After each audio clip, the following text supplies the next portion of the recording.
Hello and welcome back to Every Dawn, where I try to give you one thought for your day, every workday. And I was recently looking through the Tao, and we talked about it yesterday, so if you want, you can go back and have a look. And I found another interesting take about everyday life. In the Tao, the Chinese book of wisdom and the way, right, as it's called, the Tao Te Ching, the book of the way and the virtue, it's called.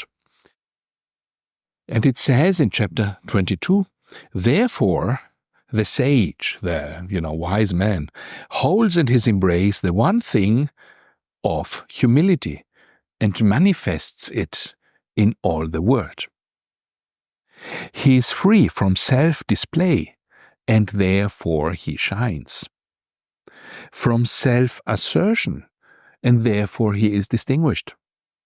From self-boasting, and therefore his merit is acknowledged. From self-complacency, and therefore he acquires superiority. It is because he is thus free from striving that therefore no one in the world is able to strive with him.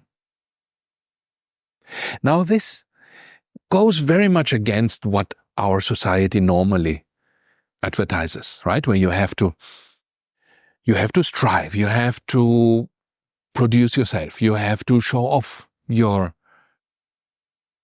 qualities, you have to impress others, you have to be better than others, you have to not only really be better, but also show that you are better. You should not, be humble, you should not hide your qualities, but you should display them as much as possible. You should write these personal statements. You should write your CV as if you were the best thing since the discovery of sliced bread, right? You should make sure that everybody knows that you are the big thing. But it is interesting that the advice here goes quite the other way. And I think it's plausible what this says.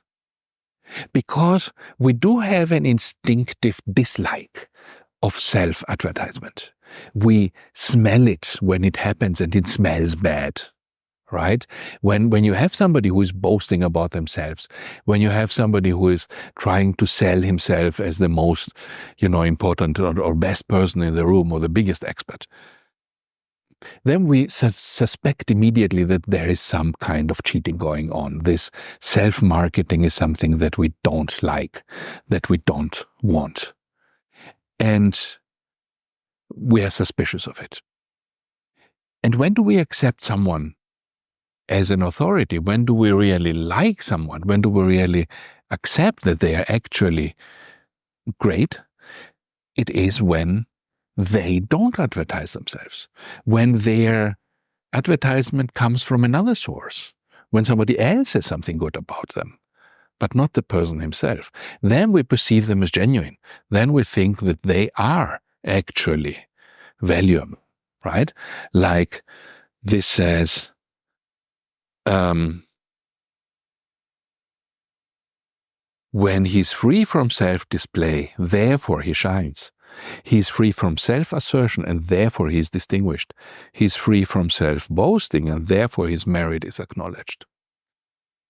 So perhaps we should try to do this more.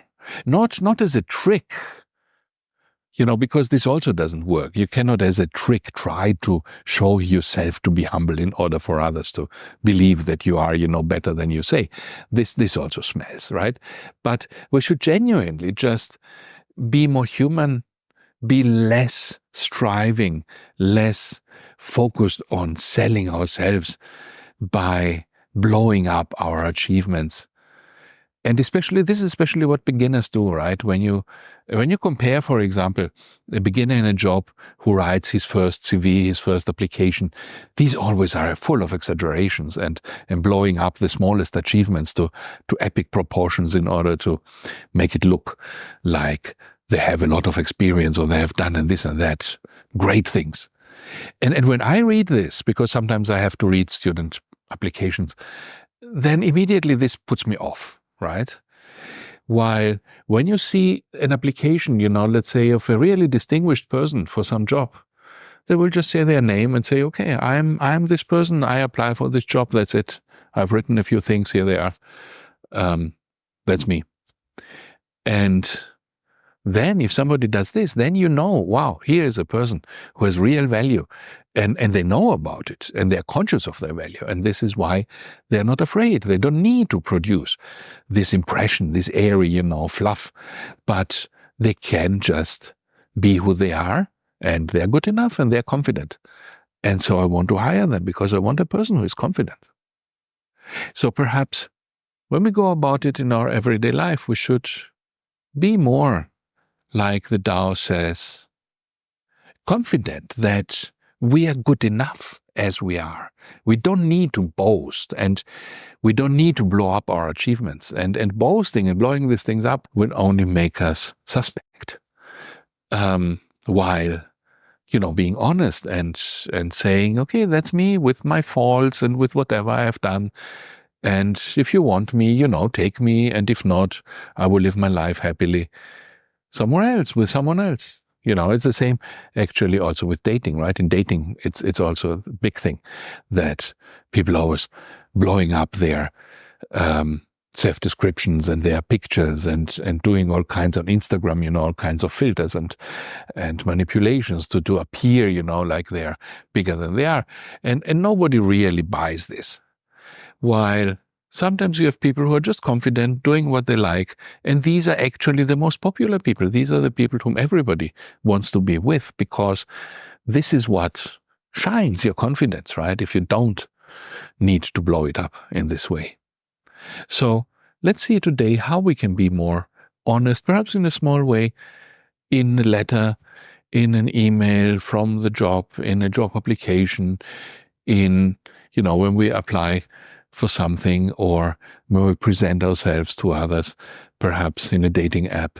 Let's try to see how we can be a little more honest, a little more humble, and a little more personal and authentic, and reach this stage, like the Tao says, where the person who is free from striving, therefore no one in the world is able to strive with him, which means to overtake them, because they're not striving, they're not participating in this game, and so they can be confident, they can be happy, and they can be whole. Thank you, and see you next time. Bye-bye.